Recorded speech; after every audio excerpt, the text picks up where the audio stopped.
오늘은 사도행전 14장을 읽었습니다.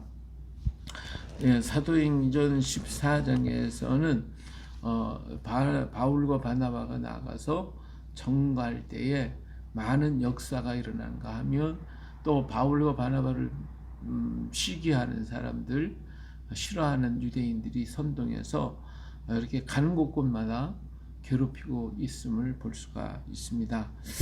자, 이에 이고니온에서 두 사도가 함께 유대인의 회당에 들어가서 말했다 그랬죠. 유대와 헬라의 허다한 무리가 믿더라. 그러니까 이 유대인의 회당에 들어갔는데, 이 회당 안에 유대인만 있는 게 아니라 회당 안에 헬라의 허다한 무리 믿었다. 그러니까 아마 뭐 이 헬라 이방인들이라고 보다는 헬라파 유대인일 수도 있겠죠.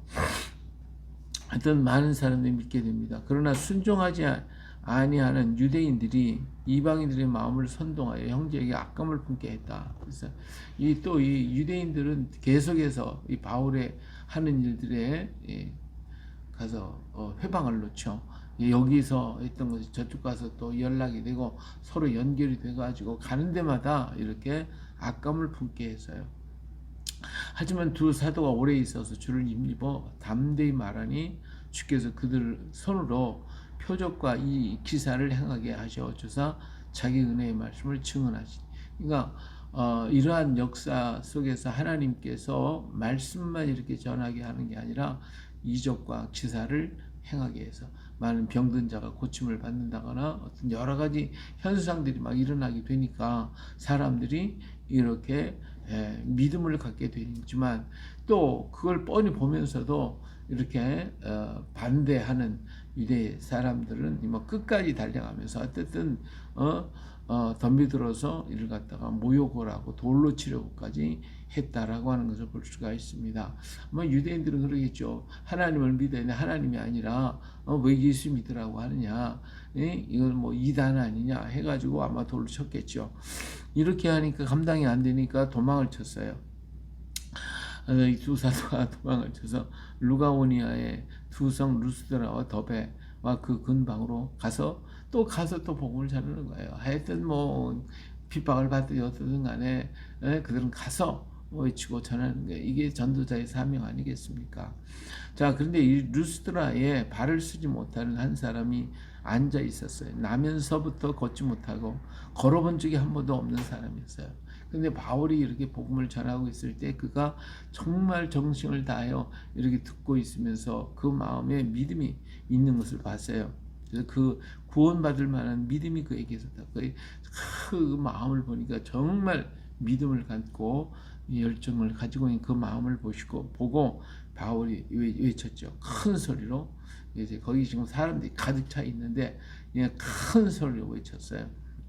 내 발로 바로 일어서라. 그러니까 그냥 가만히 한 번도 걸어보지 못했던 사람이 벌떡 일어나는 거예요. 부드득.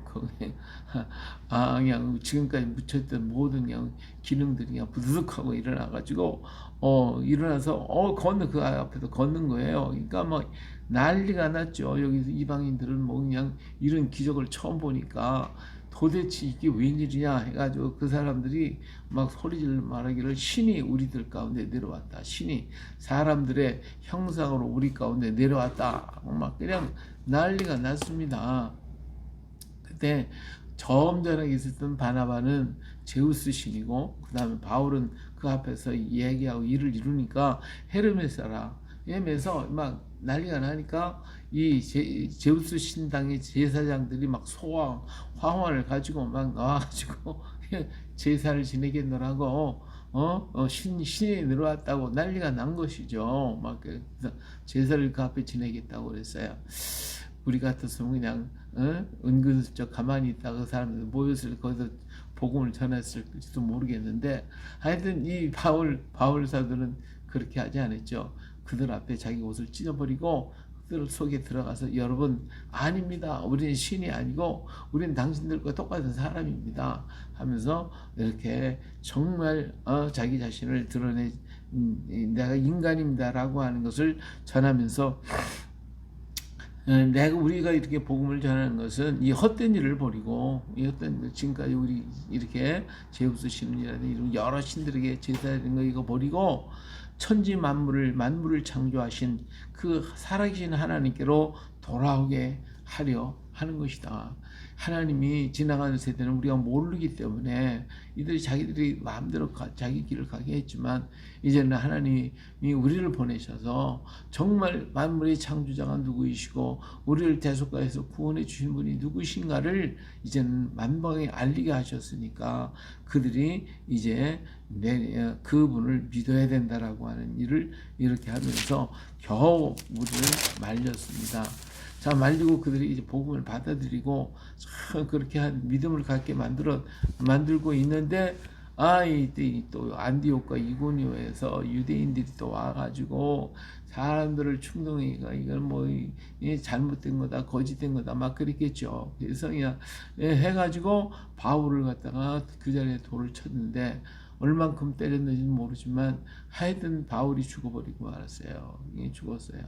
그리고는 갔죠. 자, 이 제자들이 거기 있다가 믿는 사람들이 이랬다가 이거 어떻게 시외로 끌어내쳤다고 그랬으니까 죽은 이 바울의 시체를 갖다가 실어다가 그냥 밖에다가 내버린 거죠. 그렇게 되시니 그랬는데 제자들이 둘러가지고 기가 막힌 거죠. 뭐 이게 복음 전에다가 돌에 맞아 죽었으니까 둘러 이렇게 앉아 있는데 그러니까 바울이 일어나는 거예요. 얼마나 몸이 아프겠어요. 여기저기 터지고 막 그냥 온통 돌에 맞았으니까 맞아 죽을 정도가 됐으니까 뭐 사람이 뭐 형편없는데도 불구하고 바울이 일어나서 그럼 어떻게 했어요? 여기 보니까 바울이 일어나 그 성에 들어갔다가 이튿날 바나바와 함께 더베로 가서 이 사람이 지금 바울이 제정신인지 모르겠어요. 아니 그렇게 맞았으면 뭐 꼼짝 못하고 뭐 맨날 며칠 누워 있어야 할 텐데 벌떡 일어나가지고 성으로 들어가서 거기서 자고 아침에 일어나가지고 이른 아침에 이튿날 바나바와 함께 또 더베로 또 가는 거예요. 이 당시 뭐 택시가 있습니까? 차가 있습니까? 걸어서 갔겠지. 그런데 그 몸뚱아리가 이게 정말 하나님의 능력이 아니고서는 이게 도저히 감당할 수 있었겠어요.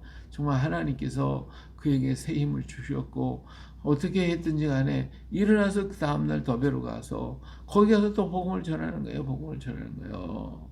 이들이 복음을 그 성에서 전하여 많은 사람을 제자로 삼고 그러니까 많은 사람들이 이 바울의 모습을 보고서 돌아오는 역사가 있으니 바울이 막 머리고 뭐 이런 데가 다 터져가지고 뭐 그냥 형편 없었을 텐데 그냥 많은 사람들이 복음을 듣고 루스드라와 이고니온, 안디옥 여기로 돌아가면서 복음을 전하는데 제자들의 마음을 굳게 하여 그 바울의 모습을 보고 제자들이 걱정이 얼마나 많았겠어요. 근데 그들에게 이런 바울을 얘기하면서 마음을 굳게 하여 믿음에 머물러 있으라 권하고 또 우리가 하나님의 나라에 들어가려면 많은 환난을 겪어야 할 것이다. 이런 일을 내가 지금 당한 어려운 그들을 다 봤으니까 더 많은 고난을 겪어야 할 것이다. 그러면서 그들을 정말 다독이고 용기를 주고 그 다음에 또 가야지.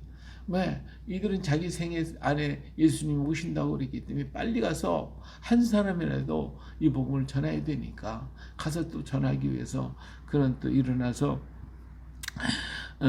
모든 사람들 주님께 믿는 주께 그들을 위탁하고 피시디아 가운데에서 밤빌리아에 이르러서 또 거기에서 전하고 또 아탈리아로 내려가고 거기서 배 타고 안디옥에 이르게 되는 이러한 일들을 좀 계속하고 있었어요. 그래서 두 사도가 이룬 그 일을 위하여 전에 하나님의 은혜에 부탁하던 것이라 그들이 이르러 교회를 모아 하나님이 함께 행하신 모든 일과 이방인들에게 믿음의 문을 여신 것을 보고하고 저희들과 함께 오래 있으니라. 안디옥에 와가지고 이 자기 몸을 좀 쉬어야 되겠죠. 이렇게 오래 머물러 있었다 그랬어요. 정말 주의를 위해서 일한다고 하는 것은 힘들고 어려운 일이고 오해할 수 있는 일도 얼마든지 있는 거예요. 우리나라에도 도마가 와서 이 이서국에서 예수를 전할 때 이 옆에 있는 사로국이 쳐들어와 가지고 그래서 이석을 점령하게 되는 이런 일들이 일어나잖아요. 그러니까 지금까지 믿었던 믿었던 것과 다른 것을 전하니까 이건 이단이 되는 거죠. 그 당시 사람을 볼 때에는 이단이고, 오직 하나님만을 전해야 되는데 하나님이 아닌 예수 그리스도를 전하니까 이게 또 안 맞는 것이요. 그러니까 그들이 볼 때에는 마땅히 저는 하나님을 배반한 자고 이단이기 때문에 돌을 쳐서 죽여야 된다고 하는 이들의 율법에 그대로 맞는 거예요. 그러니까 이 바울이 가서 전하고 증거한다, 복음을 전한다는 것은 이게 쉬운 일이 아닙니다. 정말 결코 쉬운 일이 아니에요. 우리나라에 도망와서 복음을 전했고 증거했지만, 그러나 불교가 오고 유교가 오면서 불교 1000년, 유교 500년, 그 1500년의 세월 동안 어떻게 됐어요? 철저하게 다 없애버린 거예요. 기독교적인 흔적과 모든 건 철저하게 다 없애버려서 남는 게 없잖아요. 보여지는 게 없잖아요. 이처럼 이 종교라고 하는 것이 한번 바뀌거나 잘못되니 다른 곳으로 옮겨간다는 것이 쉬운 일이 아닙니다. 불교 1000년의 역사가 있었지만 유교가 들어오면서 불교를 어떻게 했어요? 모든 부처들의 목을 다 잘라버렸잖아요. 그냥 박해를 하고 중들을 전부 다 모든 절들, 시내에 있던 절들 다 파괴시키니까 어떻게 됐어요? 전부 다 불교가 산으로 도망가고 들어가서 숨어버리는 이런 일들이 생겨진 것 아닙니까?